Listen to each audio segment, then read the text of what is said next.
नमस्कार मंडळी, कसे आहात?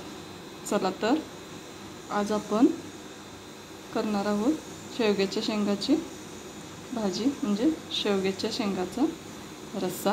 तुम्ही असा रस्सा कधीही खाल्ला नसाल, तर ही एक आगळी वेगळी रेसिपी आहे।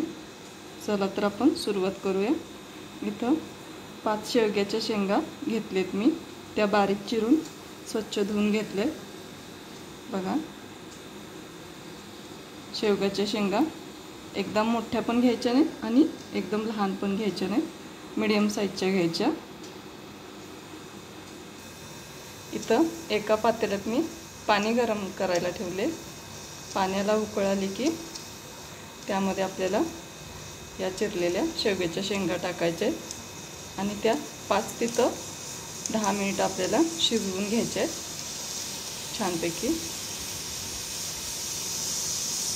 बघा, पाण्याला बुडबुडे यायला लागतात। चला, पाण्याला उकळी आली तर यामध्ये शेवग्याच्या शेंगा टाकून घेऊया।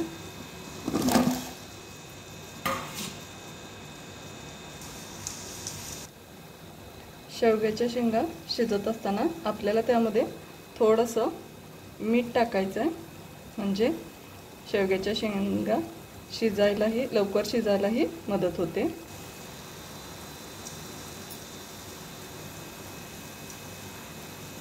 चला तर शेवग्याच्या शेंगा शिजू द्याव्यात आता।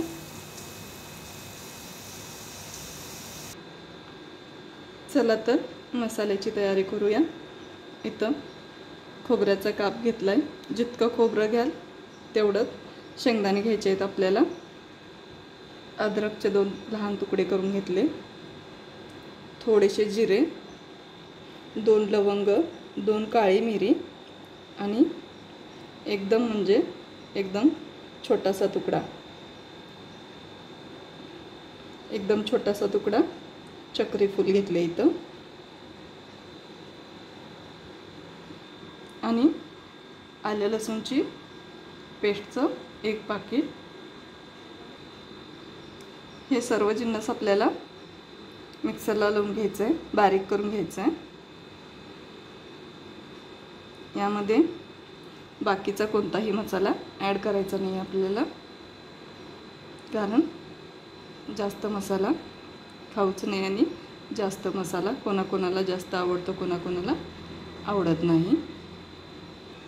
तर बघा, आपल्या शेवग्याच्या शेंगा छान शिजल्या। तर बघा, इथं आपली पेस्ट तयार झालेली आहे, मसाला बारीक करून घेतलाय। चला तर आता फोडणीला घेऊया। इथं मी कढई गरम करायला ठेवले। तेलही आपल्याला जास्त वापरायचं नाही, 1 पळी तेल घेतले इथं। तेलाला कड आली की आपल्याला बारीक केलेला मसाला पेस्ट त्यामध्ये घालायची।